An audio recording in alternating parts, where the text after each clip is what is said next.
Also, in a landmark achievement under India's push for Atman Bharat, the Indian Navy will commission its first indigenously designed and built diving support vessel, INS Nistar, at Visakhapatnam.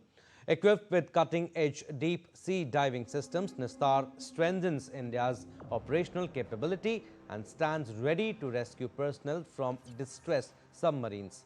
INS Nistar's primary roles include conducting deep-sea diving operations and rescuing personnel from distressed submarines. To support these specialized missions, INS Nistar features advanced saturation diving systems and a dedicated diving complex spanning multiple decks.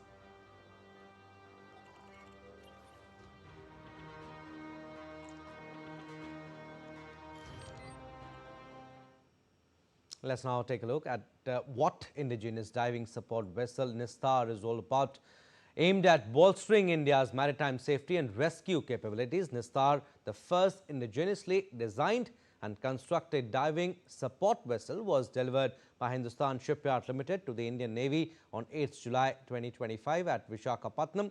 The ship is highly specialized and can undertake deep-sea diving and rescue operations, a capability with select navies across the globe.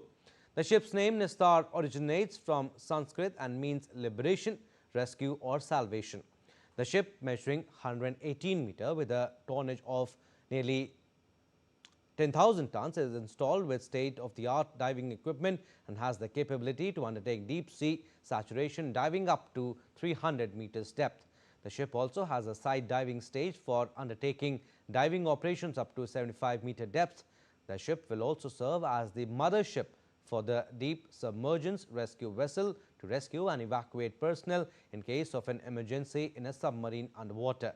The ship is equipped with a combination of remotely operated vehicles to undertake diver monitoring and salvage operations up to a depth of 1,000 meters. The delivery of Nistar, with nearly 75% indigenous content, is yet another milestone in Indian Navy's quest for indigenous construction and is in line with the Government of India's vision of Atman Bharat and the Make in India campaign.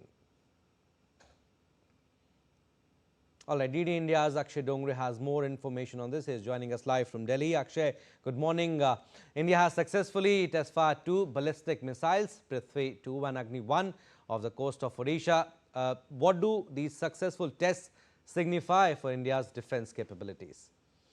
Well, both the test as well as the induction of INS Nistar, Abhishek, as you rightly have mentioned, that this vessel of the Indian Navy is going to give it a lot more capabilities as far as underwater operations are concerned. And when it comes to these kind of technologies, it's best if you develop them from the scratch, and that is what has happened as far as many of these technologies are concerned, and especially that are being demonstrated nowadays, be it the Akash system, the Akash Prime, and other kind of weapon systems that are being developed indigenously.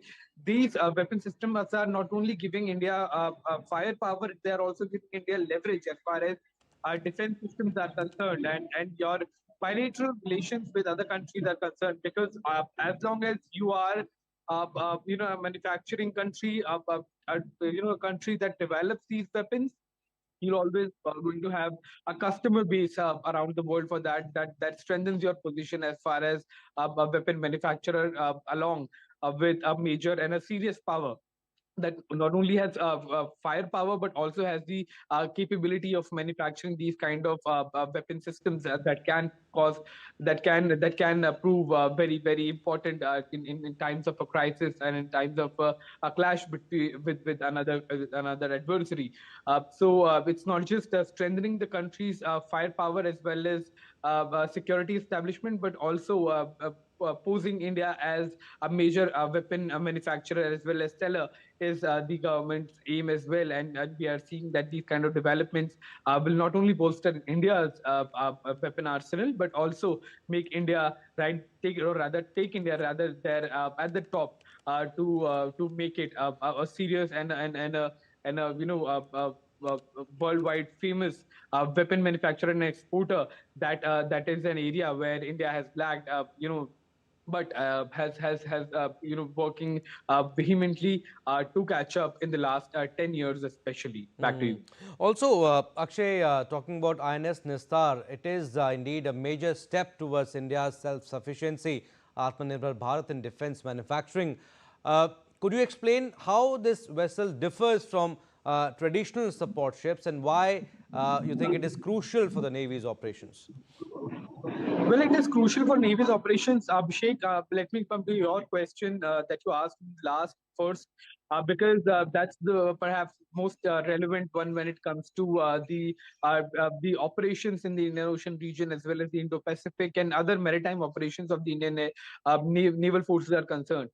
Increasingly, we are seeing that even more than the aircraft carriers nowadays, nuclear submarines are the talk of the town, because they are silent killers. They are stealth weapons that can be anywhere in the world and can strike from anywhere, like we have seen in the operations that have taken place around the world in the last few months, especially when it comes to strikes on Iran. Not only the B-2 stealth bombers were used, but the nuclear submarine that was placed near Iran was also used to launch missiles. So that is the real power of the naval assets lie, that is underground, because then you are virtually invisible.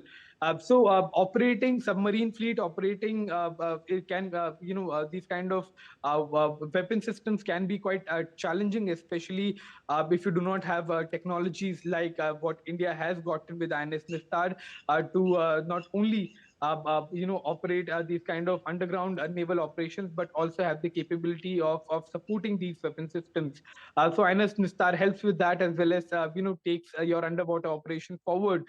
So that has given India a lot more underwater operational capabilities. But manufacturing it from the scratch, especially on in home country, gives you also a tag of country that is in the league of very few nations who will have this kind of technology, along with the technology that we have already demonstrated of manufacturing aircraft carriers of our own.